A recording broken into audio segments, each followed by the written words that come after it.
Pemirsa, Menteri Pertanian Syahrul Yassin Limpo memastikan terus membenahi tata kelola pupuk subsidi untuk mengatasi kelangkaan yang masih terjadi. Kebijakan pupuk subsidi dipastikan terus dilakukan untuk membantu meningkatkan produktivitas panen padi. Upaya meningkatkan produktivitas pertanian terus dilakukan Kementerian Pertanian melalui sejumlah program kerja. Saat rapat kerja dengan Komisi 4 DPR RI, Menteri Pertanian Syahrul Yassin Limpo mengatakan sektor pertanian sepanjang tahun 2020 tumbuh positif di tengah pandemi COVID-19. Tahun 2020, sektor pertanian tumbuh 1,75%, sedangkan sektor ekonomi lain mengalami pertumbuhan negatif. Setahun berapa subsidi pupuk? 30-an triliun. 33 triliun. Saya tanya kembaliannya apa? Kalau tidak dipenuhi, saya pikir kita harus sama-sama mengetahui dalam bulan-bulan ke depan istilah pupuk langka harus kita telan bersama-sama. Masalah pupuk dan ini memang menjadi masalah yang tidak pernah selesai. Tetapi dari kebutuhan 23 juta ton, kemudian hanya bisa kita penuhi 9 juta, pasti ada masalah.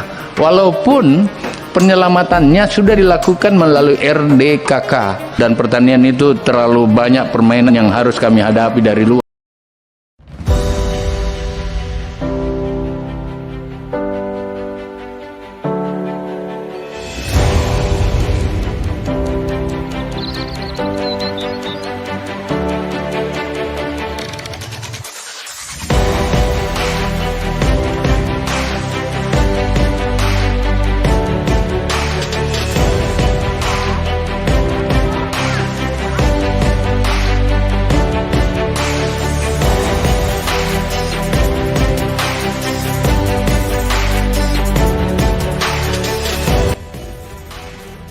Selanjutnya yaitu permasalahan sektor pertanian selain berfungsi untuk mencukupi bahan pangan, juga berperan penting selama pandemi COVID-19, menjadi penyedia lapangan kerja dan sumber pendapatan masyarakat daerah.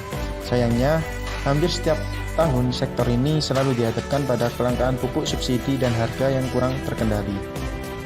Selain itu, Kementerian Pertanian mengungkapkan penyebab utama kelangkaan pupuk bersubsidi ini yang selalu disuarakan para petani. Penyebab utama hal tersebut adalah tidak sinkronnya alokasi anggaran dengan kebutuhan. Pada tahun 2020 ada sekitar 13,9 juta petani yang mengusulkan kebutuhan pupuk dalam rencana definitif kebutuhan kelompok. Pada saat itu kebutuhan yang diusulkan mencapai 26,2 juta ton. Dari angka tersebut, kebutuhan alokasi anggaran yang ditetapkan pemerintah hanya mampu untuk memenuhi kebutuhan sebesar 8,9 juta ton.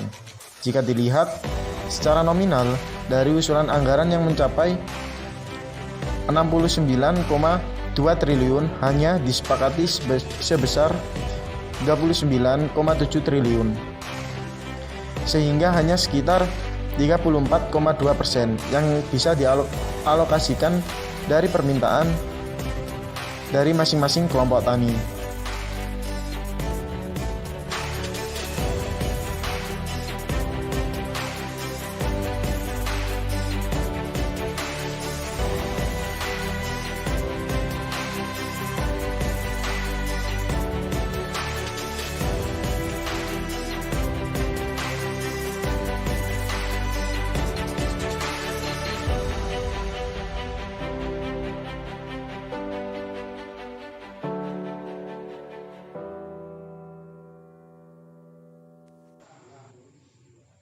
Untuk mengatasi permasalahan tersebut, ada beberapa kebijakan pemerintah dalam upaya mengatasi permasalahan kelangkaan pupuk bersubsidi.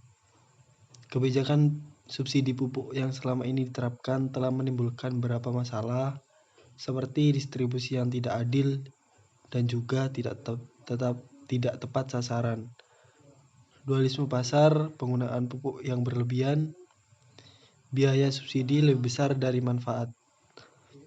Di sisi lain, subsidi pupuk memberi dampak positif dalam meningkatkan modal petani, mendorong adopsi teknologi, serta meningkatkan produktivitas dan pendapatan petani. Terkait dengan dualisme tersebut, ada beberapa kebijakan yang diusulkan.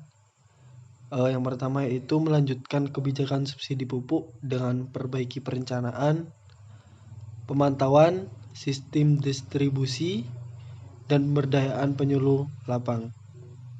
Sehingga dengan kebijakan-kebijakan ini, nantinya permasalahan pupuk dapat teratasi dengan baik.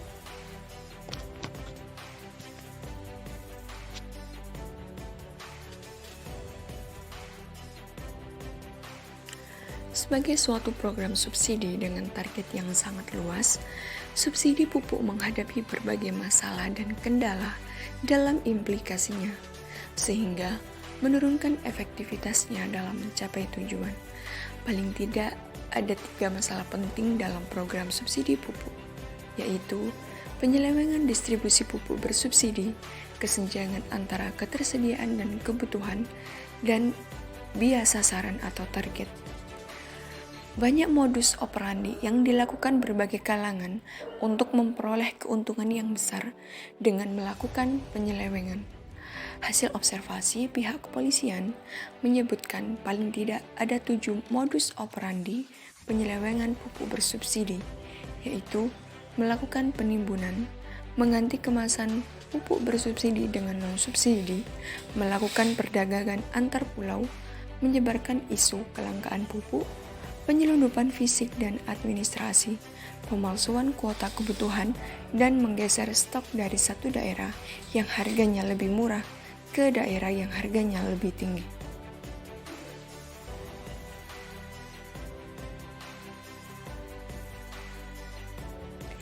Terkait dengan dualisme tersebut, terdapat 2 pilihan kebijakan yang diusulkan.